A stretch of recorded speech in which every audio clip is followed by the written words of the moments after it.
চারটা কসম খেয়ে আল্লাহ বলেন, লাকাদ খালাকনাল ইনসান ফি আহসানি তাকওয়িম, যে আমি আল্লাহ তাআলা যত সৃষ্টি আছে, আমার সৃষ্টির মধ্যে গরু আছে, আমার সৃষ্টির মধ্যে ছাগল আছে, আমার সৃষ্টির মধ্যে উট আছে, আমার সৃষ্টির মধ্যে কোয়েল পাখি আছে, দোয়েল পাখি আছে, ময়ূর আছে, চাঁদ আছে, সূর্য আছে, কত সুন্দর সুন্দর পাহাড় আছে, যে পাহাড় দেখতে মানুষ লক্ষ লক্ষ লাখ খরচ করে বাহিরে যায়, যে ঝর্ণা দেখার জন্য মানুষ কোটি কোটি টাকা লক্ষ লক্ষ টাকা খরচ করে বাহিরে যায়।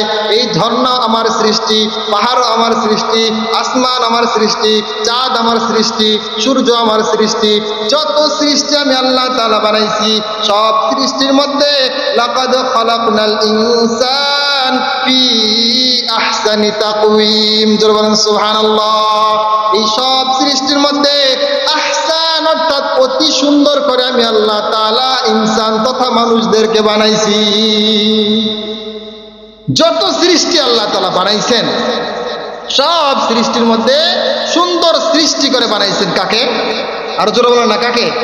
মানুষকে।